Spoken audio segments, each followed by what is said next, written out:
Today, we're going to talk about what it's like to serve in the Army.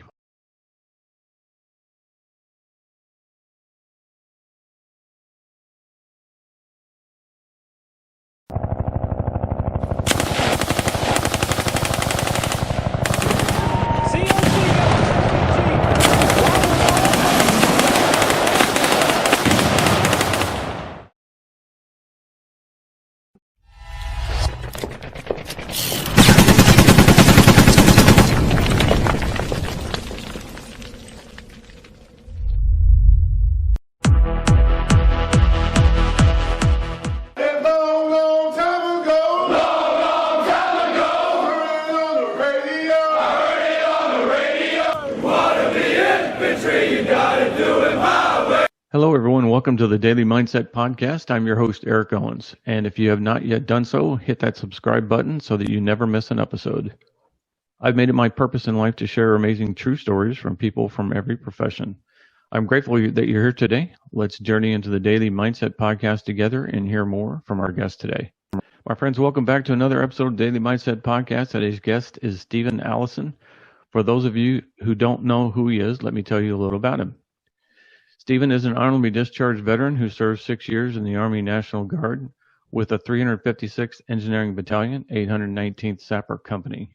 The Sapper Company's mission was route clearing for other units. Stephen Allison is a project coordinator for Q Analyst, helping Microsoft collect data and test HoloLens technology for Microsoft and the U.S. Army. Stephen's awards include Afghanistan Campaign Medal with Campaign Star, Army Commendation Medal, National Defense Service Medal, Global War on Terrorism Service Medal, Army Service Ribbon, Overseas Service Ribbon, Armed Forces Reserve Medal with Merit Device, NATO Medal, and Combat Action Badge. Today's guest shares his life experience of service to country. Stephen, welcome to the podcast. Hey, Eric. Thanks for having me today. I appreciate it. Yeah, I appreciate you making the time, man. Absolutely. So, what I'd like to do is kind of start off the podcast by having you talk a little bit about your family history, kind of give our listeners a little bit of a background about you and where you're from, where you grew up, that kind of thing. And then we'll go into, your service to country and that kind of thing in present day. So where's your family from originally? Like for example, I'm Scottish, English, Irish, French, and Indian. So my family's from all over Europe. So where's your family from? Okay, yeah, no, that's a great question. So we're kind of a mix ourselves. We hail from Irish, Italian, Danish, mix of German, and then some unknowns out there. So to give a little bit of the roots from our history. Right. And where did you grow up at, or state, city, that kind of thing? So I was born and raised in Boise, Idaho. That's where most of my family resided when we were growing up. As my younger years were carrying on, some of our family moved on to California, Arizona, and kind of spread throughout, but originally born and raised in good old Boise, Idaho. Right. How was it in Boise when you were growing up? Oh, man, it was great. Good old country life out there. Nothing too big, no cities or anything like that at the time, so got to run around and get in trouble outside. Right. That's no, but it was a great place, man. Love getting outdoors, going camping, fishing, all that kind of good stuff with the family. So it was a great place for people who love being outdoors. Right. Yeah, I hear you. Yeah, I love being outdoors myself. I can dig that.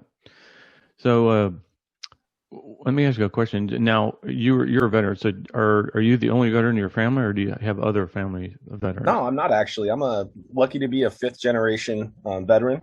My brother actually served in the Marine Corps as an infantryman, as well as a tank scout. And my family generation goes back into several wars, all the way back into the 1800s. So proud fifth generation service member over here. Right on. Hey, thank you for your service, and thank you for your family service to our country. Absolutely. Yeah, I think most Americans in this country, a vast majority of us, we are multi-generation service to country. That's not uncommon. My family's been serving since the Revolutionary War. Oh, wow. And we've been pretty much almost in every conflict, which would include the Civil War and everything after that. So, yeah, so I can relate. And I think for most of us, that's the case. And because, let's face it, in terms of American history, I think most of us are related to somebody who was on Nina, Pinta, Santa Maria, or the Mayflower. That's not uncommon. Absolutely. So, question for you: why did you choose to serve? That is a great question. So to take a second on that one to make sure I'm not Sure. just throwing Yeah, out the take your false time. I know positives for you. most people don't ask that. Most people are so busy asking us why we leave. They never ask us why we serve. So go ahead and think about that one Well, if you that's a need to. fantastic question. So, thinking back to when I was initially enlisting, obviously there was a lot of family history and presence there. I knew I always wanted to enlist and serve because my father did, my grandfather, my great grandfather. But the timing when I was growing up, I kind of wanted to explore my life a little bit, go to school. So the reason I enlisted was two parts. I think one part was just honoring the family tradition. I always wanted to give up myself and be part of a bigger cause and be selfless for people. That's something that I was raised in my family. Was always trying to do better for other people. You know, if you have something you can give off to someone else that's in need, that was just a motto that we always had, was taking care of our friends, family, neighbors as if they were one of our own. So that was a big part of it, is wanting to be a part of a bigger cause and give to people that, you know, needed help or that I could benefit from or benefit to. And then the other aspect was just, you know, the selflessness and wanting to be a part of serving the country and our great nation, trying to make a difference in places where, you know, I genuinely knew that there was an opportunity where a change could be made, and I just wanted to be a part of that. Right. Hey, that's really great. Yeah. And again, we do appreciate that. So it sounds like so what you said your father served. Where did your father serve at? My father actually was stationed in Germany, so Oh, okay. yeah, and it's actually pretty fun going through some of the old photos and things with him when he was over there, the Autobahn, and Hmm. uh, What branch did he serve in? What did he do? he served in the army, Oh, okay. and he was part of a medical crew. Oh, He wouldn't nice. say he Okay. was a medic, but he did serve in a medical aspect. So he was a 91 Alpha. I believe so, actually. Yes, sir. Oh man, I have nothing but respect for 91 Alphas. That is a tough job. You Yeah, know, his I professional I career was a remember nurse as well. right. I remember the first time I watched the Band of Brothers by HBO, and of course all the movies and shows I've seen uh, where people even like with Tour of Duty, which hasn't been on TV in forever. But yeah, I watch what these guys do and what they go through, and I have nothing but respect for them because they're literally being shot at, and they're not carrying a weapon, and yet they're saving lives and they're putting their life at risk. That to me is just incredible that Couldn't someone agree would with you do that. more. That it really is, and I think that takes a lot of courage for someone to do that. Absolutely. That's literally the equivalent of, hey, I want you to see the enemy line right over there, about 100 yards away. I want you to run toward it and save the guy that's in the middle of the field. And I'm not going to give you a weapon, but I want you to go do it anyway. Right. And I And think don't flinch. you're right. And I think most people be like, "What? No." Anyway, so that so I have nothing but respect for that. That's awesome, man. That your dad served. That's great. Yeah, I You appreciate said you that. had a brother who was in the Marines, right? Yes, sir. What did he do in the Marines? So he was an infantryman, frontline soldier, and for part of his first tour, he was also a tank scout. So him and one other individual would go out ahead of a unit and basically scout for different types of enemy tanks. And if needed, they would neutralize the tanks from a distance as well. Oh wow. Okay. So he kind of Wow. had two different roles. One was the tank scout, and then the other one was just a standard infantry Marine on his second tour to Iraq. Oh, so he was 2 tours in Iraq, huh? Two Wow. tour, yes, Okay. sir. Wow. That's great. Appreciate that. The family commitment to country and that sort of thing. Yeah, and it's actually kind of ironic. He enlisted before me, and I think he's 1 year away from ETSing when I finally joined in. So Oh the yeah. younger brother beat me to the punch. Right. Did you guys still keep in touch? Oh, absolutely. Yeah, Cool. he's my best friend. We text Yeah. every day, and Oh, nice. That's cool, yeah, man. and he's That's a great. sheriff out in California, so he's still living strong with that code, still Right. helping out, taking care of other people. Right. Oh man, that's a tough job there. Oh, Wow. absolutely. Yeah, hats off to those men and women out there and their families Yeah. every day. It's Yeah, it's a tough job. You know, my wife and I have talked often about uh, how tough that must be. The only time you ever need them is when something bad happens. You never see them unless absolutely. something bad happens, and they're exposed to the worst of humanity every single day, and they never get a break from it. To me, that's just astounding that anyone can do that. Yeah, I have my brother's an inspiration for me in my life growing up the entire time. I mean, ever since he was, I think, 5 years old, he always wanted to be a police officer to help other people. And a lot of us, when we get out of the military, we do our service, and then we take the hat off and we go and become, you know, all these other different type of careers, and we don't Right. think about that on a daily basis. And those individuals, they keep that hat on day in, day out, like you said, Yeah. some of the most atrocious things of humanity, and they wear it every day with a smile and still show up. So Right. yeah, Exactly. Yeah. just wanted to make sure I threw that out there about my brother, man. He's Yeah. a Yeah. I hear fantastic you. person Yeah. and Absolutely. Thank inspiration you. for sure. Yeah. Tell him I said thank you for his service to country and to country again, I country will. Thank squared. you. Yeah. That's incredible. My father was a police officer. My father served in the Pacific during World War II, and Wow. after the World War II, he became a police officer. So he was a police officer for a while, and then he worked for Encyclopedia Britannica back when it was actually printed, That's and incredible. people actually sold those to people. Nobody does that anymore. And Anyway, paper was valuable, right? that's right. Yeah, yeah. Paper was valuable. People actually read books, right? They weren't staring at devices. They actually read books. Oh, that's incredible. Well, thank you Yeah. and your family for serving well. I know you've been thanking me a lot, but definitely want to throw a thank you out to you and your family as well, man. Oh yeah, yeah. I appreciate that. Yeah, it's all in my book. There's so much information, and if I tried telling people it, they would be bored to death. It would take hours. Oh, you can't get it off in this one session? You can't get no, no, I don't think so. It would be too distracting. it. So here's a question for you. So, Stephen, where are some of the low points in your life, and what were some of the low points in your life, and how did you deal with them? Now, it doesn't have to be anything. It could be anything. It could be personal. It could be work related. It could be military related. It could be anything. Just give us an example of kind of what was one of the low points in your life. How did you deal with that? That's a really good question. So I think what comes to mind recently would be probably about 2 years ago, maybe a year and a half, when ultimately my wife of 5 years ended up deciding that she wanted to move on and start a new life. And at that same time, right in that window, unfortunately, my father had passed away as well. So I was transitioning in a big life change from, going from a set foundation and then into this whole new world of kind of starting over, if you will. And that was a Mhm. big challenge with, mentally and emotionally, and just trying to find a place to find myself again, if you will. Sure. Yeah. And I think that's probably one of the lowest points I've had recently. And what I did to get through it, honestly, was just hold on to family, friends, and positivity and faith.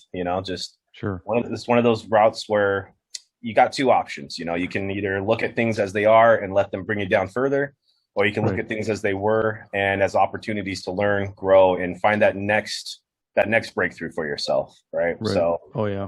I feel like that's kind of the mentality that I had to have.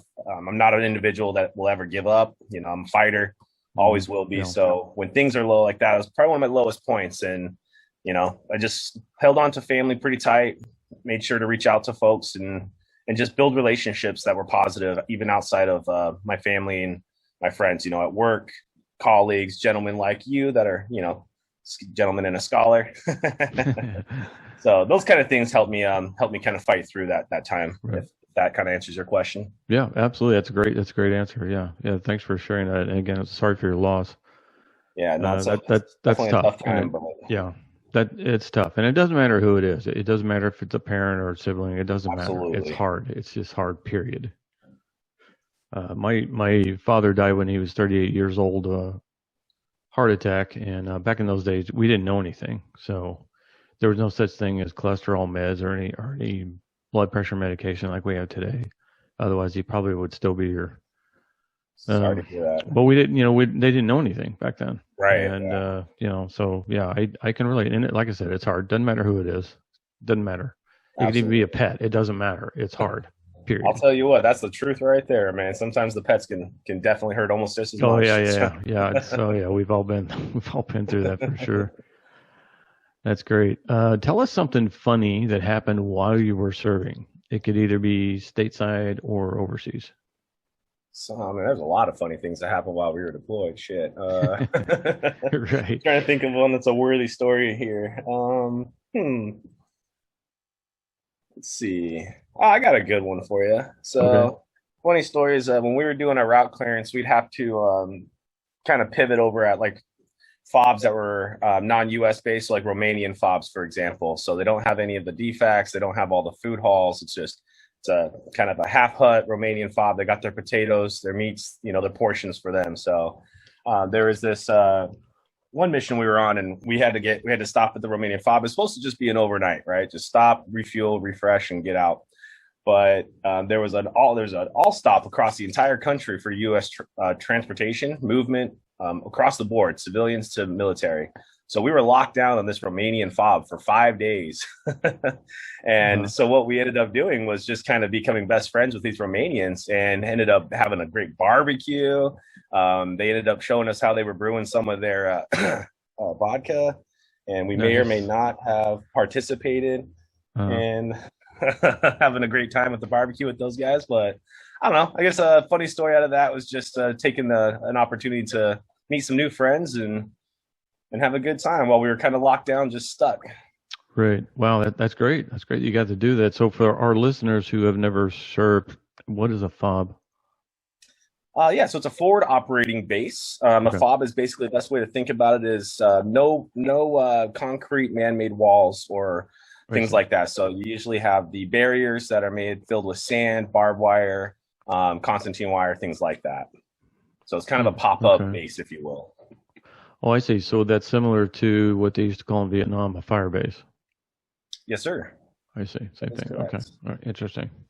Yeah. So if you think of, I'm not sure if you're familiar with UAE out there in Afghanistan, but like Kandahar was a primary base. Full concrete walls, concrete structures. It's a major epicenter for military transportation in and out.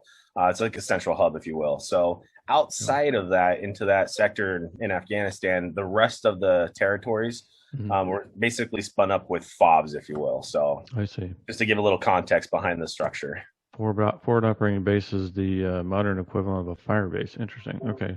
So there's the kind of the arrival base where people come in from stateside who are being deployed, and then they get sent out to a fob. I see. Okay. Right. Yep. Absolutely. And those are designed to be able to spin up, pull down, and adjust as needed based on the engagements with the territory. I see. Okay. Now you were with the Sapper company, and the job for you guys was clearing routes for other units. Now, kind of go into a little bit of that for our listeners who haven't served. What exactly does that involve, like clearing a route? Are we talking about a road? Are we talking about a trail through the woods? What are we talking about? To be honest, everything under the sun. So for route clearance, what our job was to go out ahead of all corresponding units. So every mission was a little bit different depending on what the assets were that we were supporting. So we supported civilians, we supported infantry, we supported special forces. And basically what our focus and our mission was to go out on roads, wadis, dry river beds, hills, mountains. We drove through farm fields. I've driven through corn. I've driven through all kinds of different terrain out there when it comes to route clearing. And basically what our job is to go about 1 to 3 miles an hour with a convoy of 10 to 13 vehicles and clear the entire route of any potential IEDs.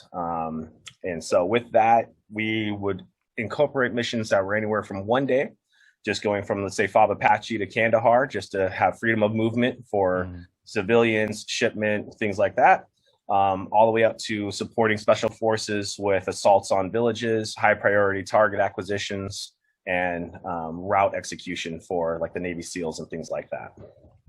I see. Wow. That sounds like a tough job. That sounds like a dangerous job.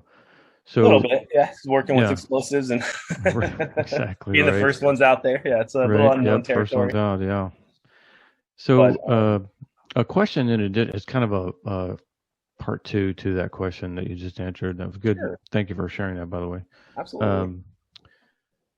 Now you have to understand, I served in the Air Force, and I served in multiple AFSCs, which is the Army equivalent of MOS, and even though I served on an active flight line during the Cold War, I've never served in the capacity of a soldier, and I don't fully comprehend what that's like, and I never will because I never did it. But I have seen plenty of it as an observer, right? I use the word observer because I think that's the only fair way to describe it, right? If you're never physically there and you're watching a TV show or a movie, you you at least, having served as a veteran, at least you understand, you can relate to this, to serving, you can relate to, Right. all the other things that go with it, wearing the uniform, saluting, all the discipline and all. You get that, you get all that. You get it because you've done that part. And you can only observe soldiers going through things and watching, excuse me, watching how they deal with stress, right? You've never done it, so you can't say, "Oh, I get what they're going, I get what he's going through." No, I can't say Exactly. that. I can only observe it and go, "Wow, that must be really hard," you know. And the only thing I can relate as an analogy to that is the times in life when life kicked me in the six and I had to deal with it as a civilian, right? So in that sense, I can relate. I can relate that, hey, something tough happened. Right. Here's how you did that part. I can relate to. So, sorry. So my question is, because you guys were out there clearing routes, you probably walked lots and lots of miles. You probably had to work in really tough conditions, really hot, humid weather, and you probably had to deal with mosquitoes and all these things that soldiers deal with. And you probably had to do it a lot. Like they're not going to send you out, to just 2 or 3 times a week. I'm trying to get a sense for the listeners who have never served. Describe to us what that was like, how hard that was. How did you guys deal with that? And you had to do it on a daily basis, and you had to do night missions, and you had to go out during the day, the heat, the stress, the worry of that you're being potentially targeted. How did you guys deal with that? That is a fantastic question, sir. Day in the life of a sapper soldier out there. So honestly, I'm going to kind of bounce around a little bit on this because that's a really good question. But to answer the latter part of that with how did we get through it, I would say with each other. That's the easiest answer I can follow up with. First and foremost is we absolutely leaned on each other as brothers, as family. We were 100% holistically there for one another, supporting each other for any issues outside of what we were doing. Things that were going on back home, any kind of that drama. We were just basically, I mean, I don't mean to be cliche, but band of brothers is the best way to explain it. And to go into a little bit of the day in the life and the circumstances and kind of doing that in the mindset, it was an adaptation for sure. So but I will say that they definitely gave us an ample amount of time to kind of transition into that. But ultimately, what the day of the life was out there is we wake up anywhere from midnight to 0300 in the morning. We'd go out to the motor pool. We'd retrofit, PMCS all the vehicles, make sure that everything was ready to go. We'd have our mission briefing. And to your point, it didn't matter what the temperature was. Didn't matter if it was 110 degrees. We had a mission and we had to execute, right? Mm-hmm. So just starting out the day, that's kind of like how it would work. We'd collectively get the mission. We'd understand where we were going, how many days we'd be out. And then when you're out there, to your point, yeah, we definitely walked a lot. Anytime we encountered, let's say, a bridge, if you will, we'd always have to change up our tactics so we never got complacent. So we would dismount, and we'd have 2 different dismount teams that would go on both sides of the bridge, basically inspecting visually for any type of massive IEDs that could be spotted from sight, while the convoy slowly moved across the area. So just to give an example of one scenario of us getting out and doing our route clearances, we dismount, check the wadis, check the bridges, and then remount after the push. And all this time, we know that we're being watched. So we know that there's people that we can't see that are watching our movements, trying to understand exactly when we stop, how we stop, and things like that. So, staying diligent with each other was critical. But I think I went a little bit on a rant there, but no, it's okay. I appreciate you sharing that with us.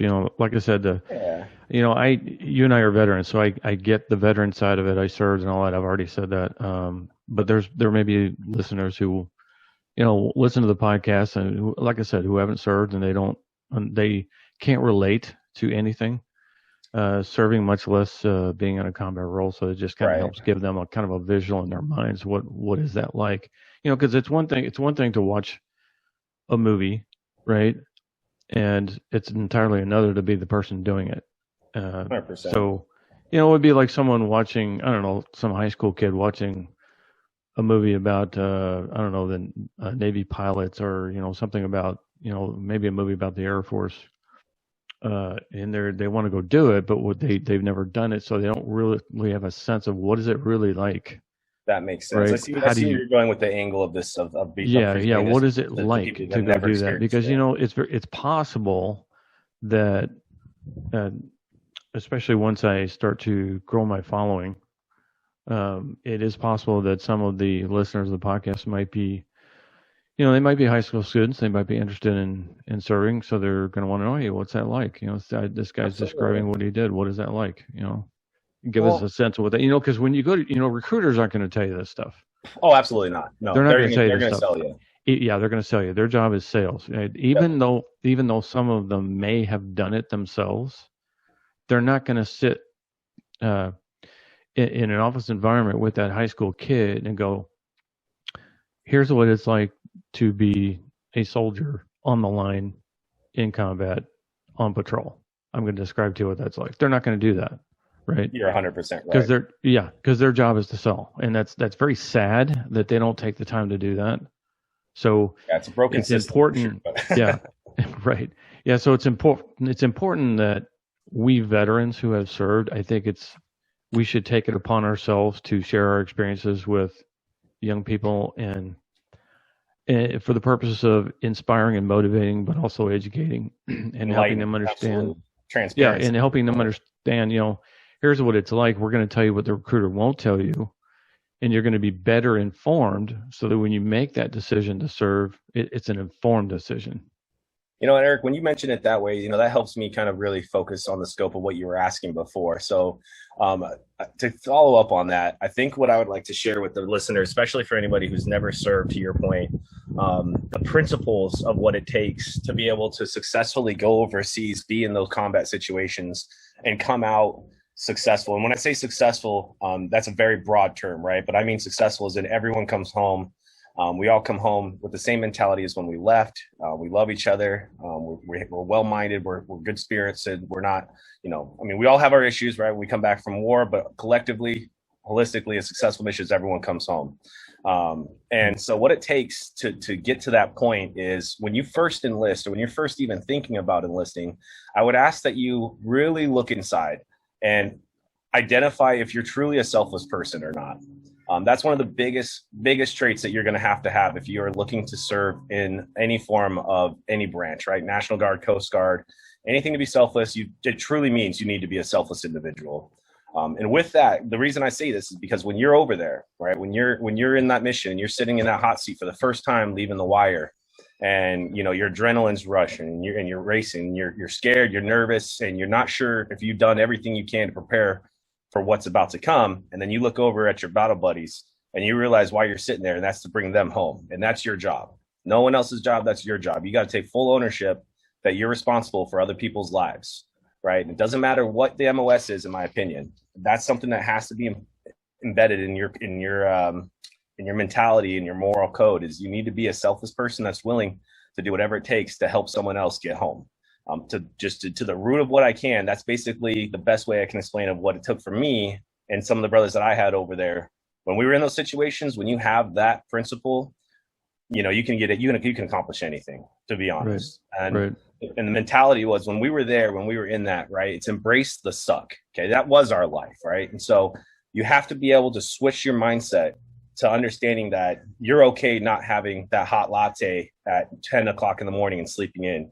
You're okay with sacrificing some of these privileges for a bigger cause to go out there and make a difference, right? To be there with people and to actually serve under that capacity. So to your point with helping, enlighten people about what it takes, I would say just dig deep, really understand why you want to serve and what you're looking to get out of it for yourself, and see if those align.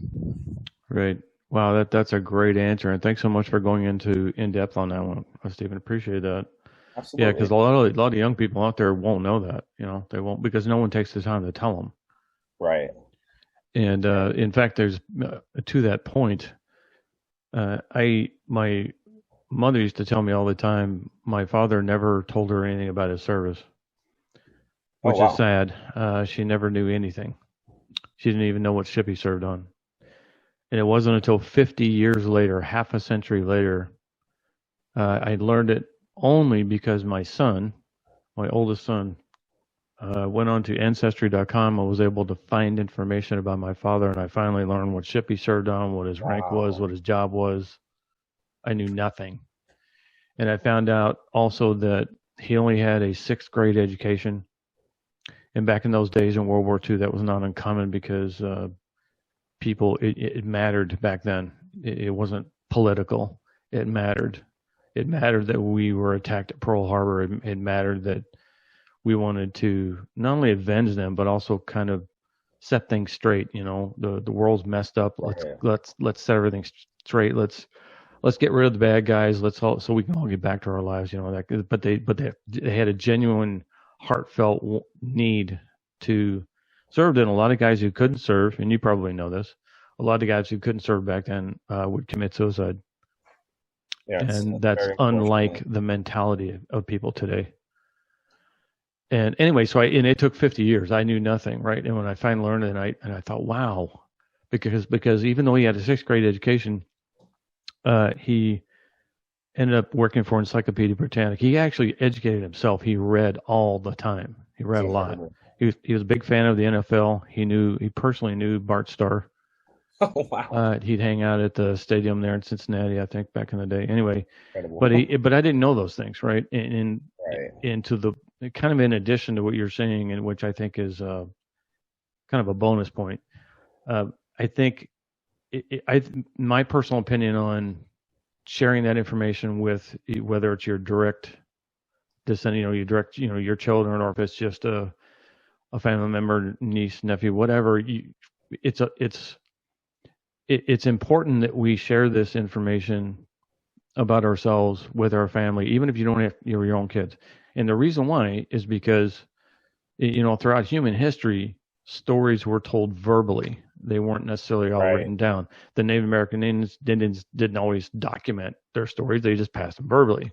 Thousands of years ago, that's what humans did. They verbally shared stories about their family members, and that's how it got passed down. If you don't share information about yourself with your family, they're never going to know who you were. And if they never know who you were, that's a shame. Because how can you not want to know who your family members are? Absolutely. How can you not want to know that? And a son should always know of his father. Daughters should know their mothers, and so on and so forth. And I think it's important. I did not to digress and get off topic, but I thought that was in addition to what you're saying. It's kind of in a way, it's a compliment to what you were saying about serving. That. Because I think it's important, and we have to share our stories. If we don't share our stories, no one's going to know who we were. Who were these people? What did they do? Right. Well, that's the reason why I wrote an autobiography, so that my kids, my grandkids will know who I am and who I was. Well, right. So because you may not always get to spend time with them every day, right? That's basically unrealistic these days. It's hard for family members to get together, right? And just kind of chit chat. Excuse me. So that's why I did that. I documented my life story because my father didn't take the time to do it, and I didn't learn about it until 50 years later.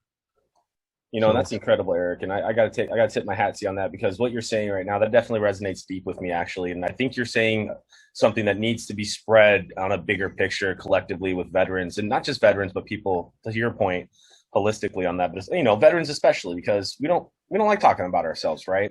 Yeah. It's one of those things where, right. Well, and to relate to what you just said, I shared something with my grandmother just probably 2 weeks ago about my service, right? About my time in Afghanistan.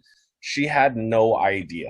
And it was one of those things where it's just kind of eye-opening to me how little that we actually do share. And it's for various reasons. Maybe I didn't, I was worried she wouldn't be able to handle it, or I didn't want her to be worried about what I was doing. And to your point, when I did start to share, she wanted all of it. She wanted me to share everything about what I had done and what I had served and my my duties and things like that. So, I just want to piggyback on you. I think this is a huge point that you're making that really should resonate with folks, that, we definitely need to take the time to share our history, share our experiences, and pass that information on. Right. So, totally. Yeah. I agree with you more, my friend. Yeah. I appreciate it. Thanks for sharing that, man. I totally agree with you on that one. Totally agree. We don't, excuse me, we don't do that enough. And I think that's important to do that. So I have a question for you. So, let me do it this way. Who do you admire, and who do you think admires you? Oh, that's a good question. All right. Let's see here. I can the first part of that is easy. I admire my grandmother, my brother, and my sister. Um, Okay. just my grandmother's like a mentor. She's Mhm. owned and operated her own business for over 50 years. Back when women in that time frame, there's a whole different world to say the least, right? And she definitely had her struggles, and she lost her husband during that time when we were very very young, and so she's definitely an inspiration when it comes to who I am as a person, who I want to be as a person with a moral code collectively. And same thing with my brother. He's just absolutely an inspiration, as well as my sister. So I admire my siblings and my grandmother for sure. And then who I think admires me, I don't like that question, to be honest with you. Okay, well, you can But I'll skip answer. it. No, That's no, no. I'll fine. answer. I think my mother absolutely admires me. My grandmother as well. Okay, Um, I think those two folks would be the ones that I would say using that terminology. Yeah. sure. Okay, cool. Yeah. Probably my nephews and my nieces as well. Oh, okay. Yeah. That's great, man. Thanks. Yeah. Tell us about your transition from military life to civilian life. How hard was that for you? That was quite difficult, to be honest. I didn't think it was going to be as difficult as it was, to be transparent. Um, Especially when I got home from my tour. That was a complete culture shock. So again, kind of telling this to what you mentioned earlier about folks who have never enlisted before and maybe Mm, potentially thinking about it. This is just another good point on that. Is when I came home, you think about what we did, driving 1 to 3 miles a day, an hour, 24 hours at a stretch, 18 hours for days on end. And then you get in a car and you're going 55 miles an hour down a highway, right? And all I was mm, trained to do was look for disturbed earth, things that were shiny, objects off the side of the road. So just initially getting home from Afghanistan was culture shock, to say the least. Just getting home from the Yellow Ribbon event, we had to pull over about 5 times because the car was going too fast for my brain to be able to process all of the information. All I wanted to do was stop and investigate the IEDs on the side of the road, if you will. yeah. So just to share that context, no, it was very difficult transitioning. The noises, the quietness, it was difficult. I had a hard Mm, time sleeping. I was constantly getting up and patrolling my house, making sure windows and doors were locked. I couldn't sleep very well because it was too quiet. So I'd open windows and want to hear noises, things like yeah. that. Um, Wow. it was definitely a transition, and then trying to engage with people. I was Mm, so warped in a mindset of everything was life and death. So like to the littlest things, you didn't ever want to make a mistake, right? So yeah. tightening a bolt, looking at something, investigating Mm, things. I was so mm, high strung and so high wired mm, that it affected people around me, to be honest. right. So the transition was difficult, but it's important to have family and friends around you that understand what you're going through. So to share Right. that was when I first got back. It was definitely a tough phase of adaptability, but it took time, to say the least, and support Right. adjusting. Yeah. Wow. That's great. That would be tough. And I'm glad. Thank you for sharing that because a lot of the young people out there, like you and I had mentioned before, they're not going to know these things, and they Absolutely not. have to. And I think and to I our didn't even points, expect it, coming from, yeah. didn't mean to cut you off, but even from spending a year over there, I was like, I'm good to go, man. I'm ready to get home. You Hmm. don't even realize it's going to hit you until it hits you, to be Right. fair. So yeah, yeah, yeah. And I think to my point earlier, I think it's really critical that, and we're seeing more and more of it online now. More of us veterans need to start sharing this with and making it available online with for young people to listen to hear because we are the best resource for reality when it comes to serving in the military. You And can that's a read all great the books you compliment, sir. want. You can watch Statement. I all the love movies that. and TV shows you want. You Right. can, you can go online, read lots of content written by people who serve, but to hear it from them, whether it's audio only or video as well, to hear it from them is the ultimate reality. It's invaluable to your Because point. Yeah.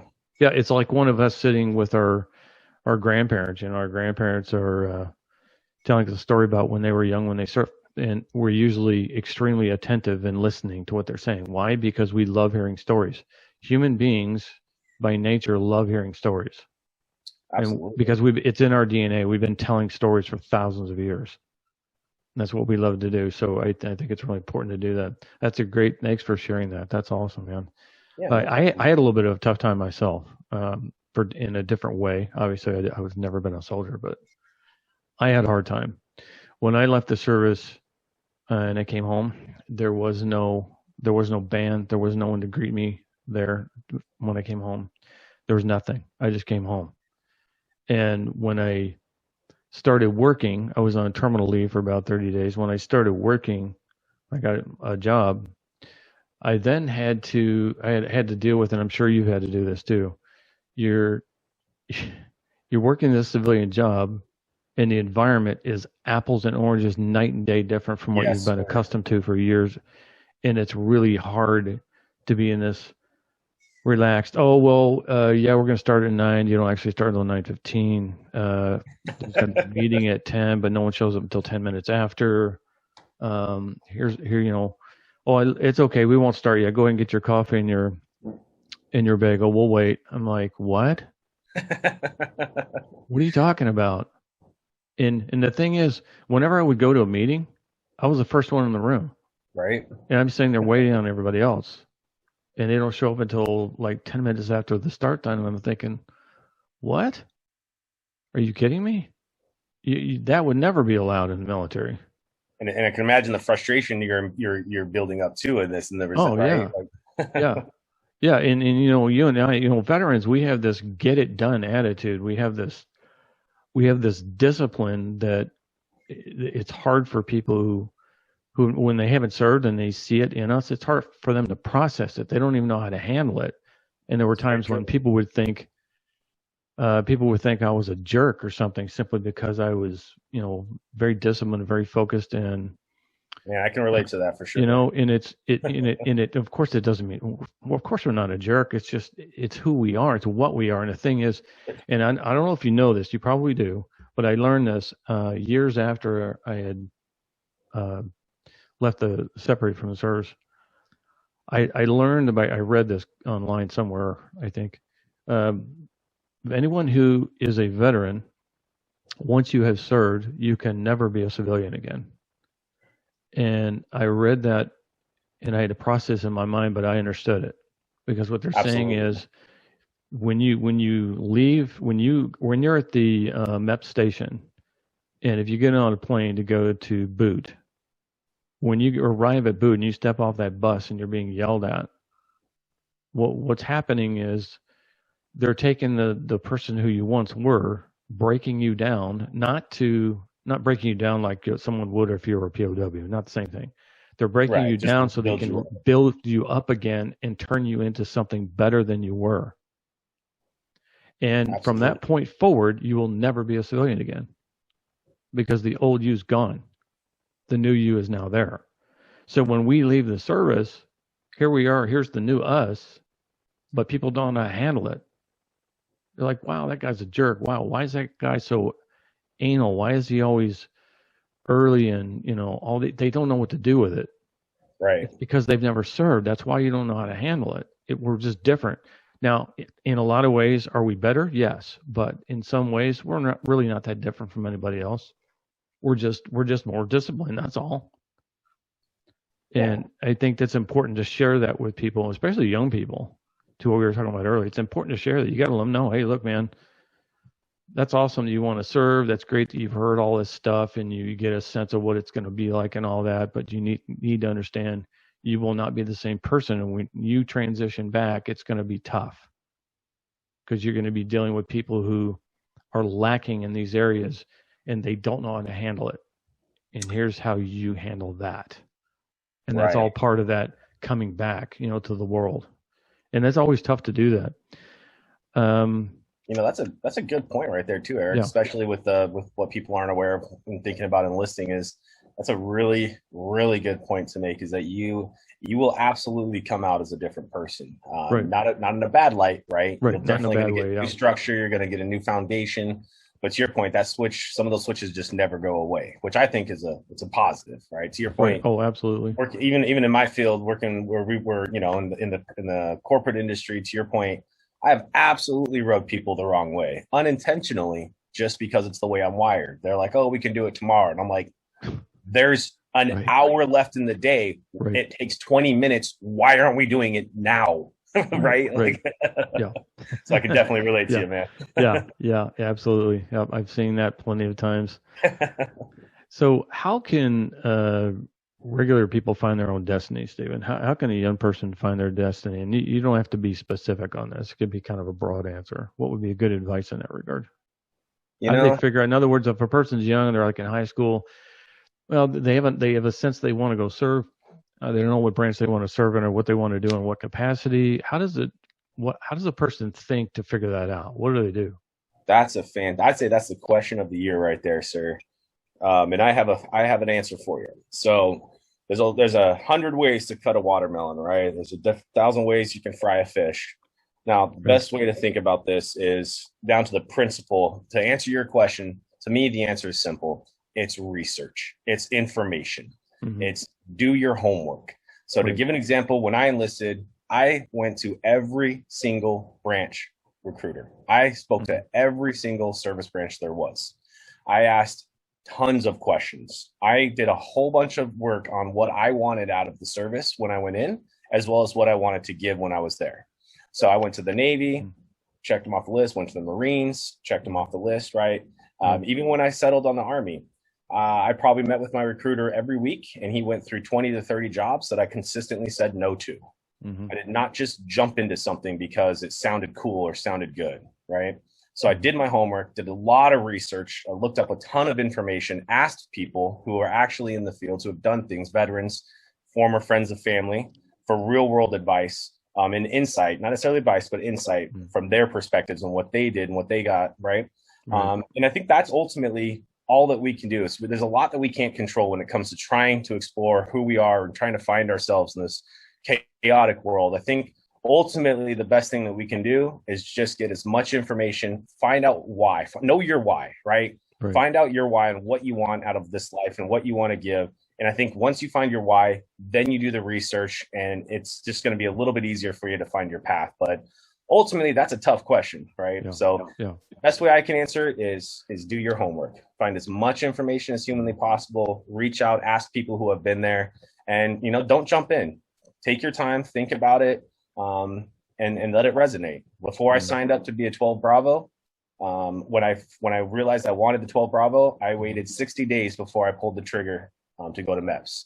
Thought about it, looked it up, saw videos of what they did. Back then, they were driving SUVs looking for IEDs, right? They didn't have MRAPs. They didn't have V-shaped holes that were designed to blow up. They were in SUVs that got crushed. So, So do your homework. Look, find information, find people who have been there, and that's the best advice that I could share.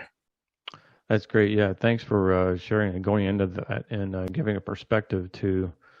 Again, a lot of listeners, they may end up being young and curious as to how to do that.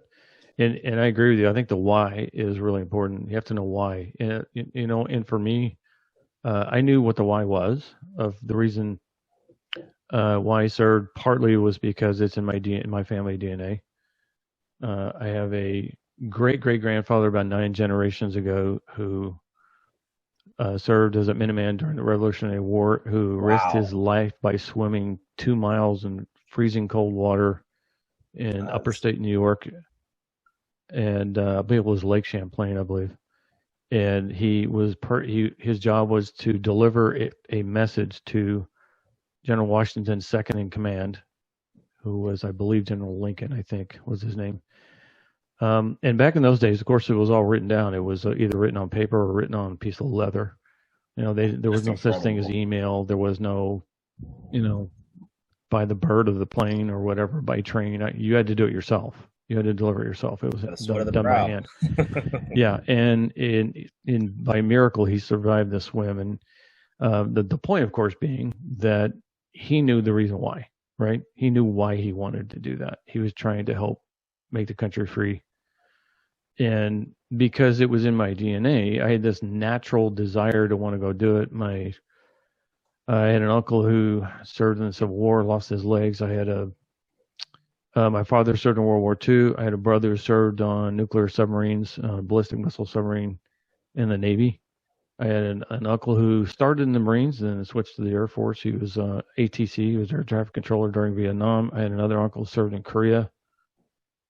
And so it was just a natural in my DNA desire. But above and beyond that, I wanted to serve because I wanted to do my part to serve my country honorably and help make the world a safer place.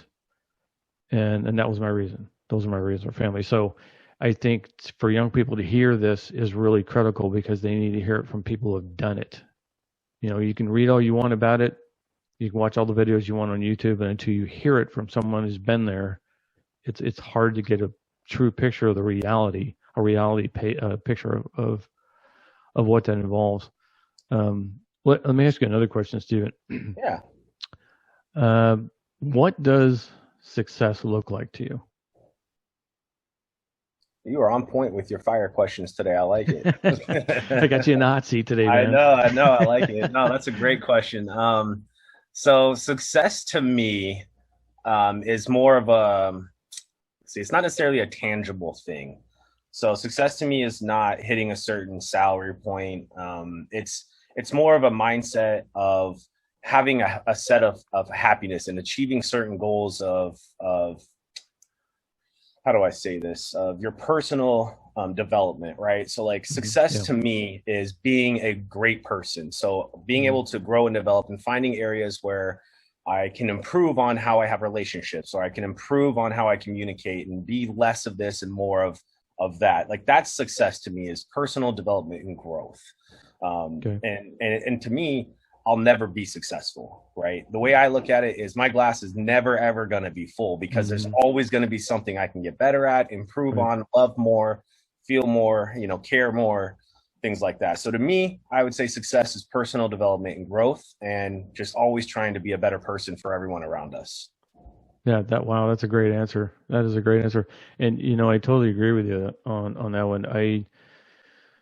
I've had a lot of personal accomplishments in my life, but right, that's a good way to put it. Most of the corporate world doesn't look at them. The corporate world will look at your resume and look at your accomplishments and go, "Wow, you're really successful." But my response to that is, "No, not really." Right? I don't make seven figures. I don't live in a big fancy house. I don't drive expensive cars. I don't. To me, and it's to your point. To me, success is a continual thing. It's not a destination, right? People think success is a destination. No, not really. Success is the journey to the destination. Absolutely. Just like when day in, day out. Exactly. Yeah, like life, liberty, and the pursuit of happiness. Yes, sir. Is what America is all about. So I think a lot of times we get the confusion of happiness. What happiness is. Happiness is not a destination. Yes, sir. It's a journey to the destination. So pursuit is where the happiness is. The happiness falls in the pursuit of it. That's like for a hiker. Okay, I'm a hiker. I used to hike in the mountains all the time. For me, happiness didn't occur when I got to the destination, when I got to the 6,000 feet and I had this nice view to look at. The happiness was getting there. The happiness was the joy of being out with nature and the fresh air and the birds and the wildlife and getting away from the city. That is the happiness. The happiness is the road you travel. It's not a destination. Well, and to your point, I think what a lot of folks end up falling into, which it's a normal thing, but is the byproduct. People focus on the byproduct as their why, and that's not the why, right? Yeah. So to your point, the byproduct of day in, day out, personal development and growth, you're going to get promoted because you're constantly doing the right things. You don't have to have your why to be, I want to become a manager, I want to become a CFO, right? If your why is more personal development and growth, and you do that every single day, the byproduct's going to be getting successful, hitting seven figures, having the house of your dreams. It's so, because everyone has their different goals in life, right? Sure. But to your point, I just feel like if folks could really find out their why and avoid falling in the trap of the byproduct focus, because like you said, it's about the journey. You go to work out as soon as you hit the bench, you're not like victory, Yeah. right? Exactly. Right. Yeah, because it hurts too much. Yeah. The byproduct is you're sweating, right? Yeah. You're exercising, your muscles are getting bigger, you're Sure. getting stronger, you're getting faster, but you're not there because you want to have a certain, size of a bicep. You want to be healthy, you want to be physically better, right? So that's your why. So to your point, definitely, people just, you don't want to focus on the byproduct. The byproducts will just naturally happen as you achieve your personal growth. Yeah. Wow. That's great. That to the point, man. You're spot on. That is a great answer. A great answer. Yeah. I totally agree with you. So a couple of the last questions here. Yeah. I want to ask you a question that might seem a little weird. Okay. Okay. So if you were to live to be in your 90s, let's say, and your family and friends put together a movie of your life, what would you like that film to say and show about your life? I would want it to show and say about all of the different times and events where I either helped other people or made an impact on other people's lives. I would want to know that through that video that there was just all of the situations where I actually did something, made an impact, no matter how big or small it was, with other people. Yeah, knowing that I left behind some type of a presence or something that made other people's lives better in any way, that would be all I could ask for. Yeah, that's great. Wow, that's a great answer. I love that. So I was looking at a photo of one of the vehicles. It looks like it has something in front of it that would intentionally blow a mine. Yes, those are called rollers. Rollers. Oh, I see. Okay. Yeah, so that's an RG31. Oh, I see. Okay. And that vehicle, so I drove vehicles like that as well as the Max Pro, the Buffalo, but those are designed, as your point, they are hundreds and hundreds of pounds, like thousands of pounds of weight in the front. Mm-hmm. And exactly to your point, so based on the certain type of pressure plate or the size of the IED, those would detonate the IED in advance of the actual hull of the vehicle, blowing those apart, and then we would just replace it with a new part. So, and they actually had modules that were designed to separate and disconnect when they were struck by an IED to make it easy to replace the rollers. Nice. Oh, okay. Definitely replaced a few rollers out there, to say the least. Oh, I'm sure. Yeah. On one mission alone, I think we found 38 IEDs in a single day. Or no, not a single day. I'm sorry. That was a course of 3 days. Yeah, but still, that's a lot. 3 days. Wow. I saw the photo of Frosty the Grenadier. That was awesome. I love that. Frosty the Snowman had a rifle and had a vest, and that was great. I loved it. I thought that was cool. That was when we were returning home, and we were in Manas, the Air Force Base there in Kyrgyzstan, hanging out for about, I think, 2 weeks before we were shipping back, and we just had nothing but downtime to pass. Right, mission was over. It was a success. So. Right. Frosty the Grenadier, yes sir. That's awesome. You guys, I assume you made it yourself and put the gun on him. That was great. Yeah, there was a handful of us that contributed to that. Yeah. That's awesome. You still keep in touch with your buddies? Absolutely. Cool. Yes sir. Yeah, we all try and get together every year. I'd missed this last year's reunion, but no, we all stay in touch and check on each other, and yeah, we're one big family. Even though we're all across the country now, we still stay in touch and. Right. Absolutely. Well, Stephen, thanks so much for your time and sharing your life story with our listeners today. Where can people find you online, connect with you, and learn more about you? Well, I don't really have a huge social presence, to be honest, on social media. So, I'm on LinkedIn. Would probably be the best place because that's where I share a lot of my motivational videos myself. Okay. So, yeah, I would say LinkedIn would probably be the best place to learn a little bit more about me or get a glimpse into kind of the motivation that I like to share as well. Cool. Okay. That's great. Well, I appreciate you taking the time today, man. Thanks so much. Hey, absolutely. It's a pleasure. Thank you for having me, Eric. Yeah. It was a pleasure, all man. your stories as well, my friend.